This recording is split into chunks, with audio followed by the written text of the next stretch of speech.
L'interface du module document est à nouveau identique à celle des copropriétaires, avec les mêmes options de tri, nature de document ou ordre chronologique. Le syndic est le seul à pouvoir créer et ajouter un nouveau document individuel au collectif relatif à la copropriété. Mais comment créer un nouveau document?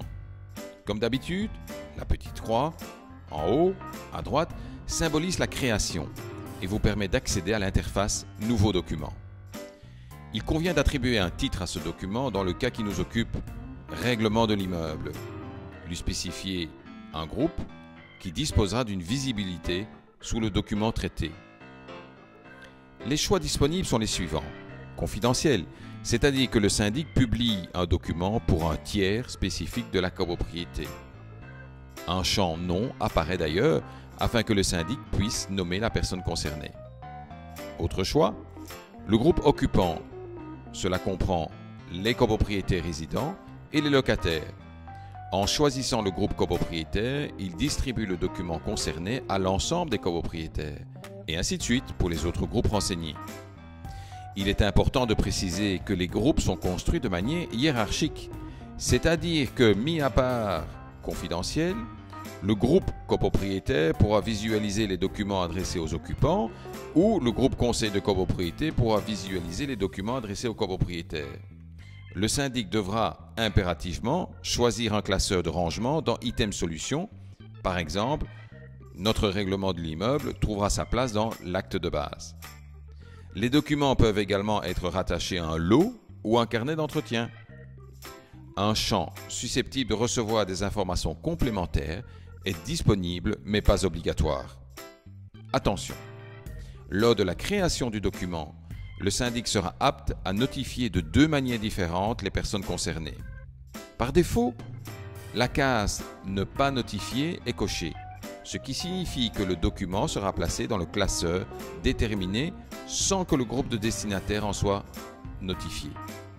Si vous cochez « Envoyer le document par email », l'application va automatiquement placer le document dans le classeur concerné, mais également l'envoyer un courriel à tous les membres du groupe destinataire en y insérant le document en pièce jointe.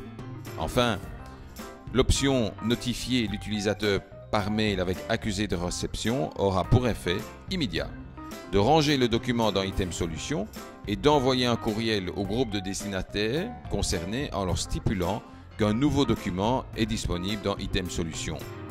Le syndic sera capable, avec cette option, de connaître quand les destinataires auront consulté ce document, visible dans la rubrique de documents « Accusé de réception non lu ».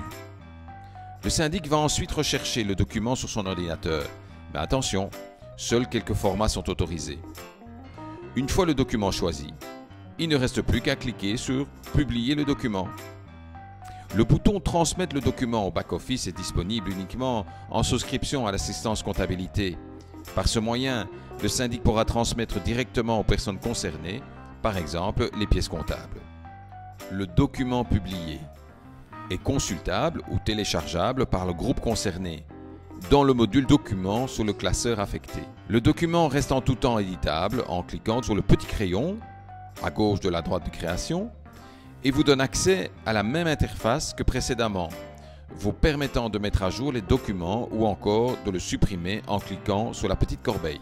Le suivi du document vous permettra également de connaître son historique de consultation et au besoin vous pourrez l'imprimer.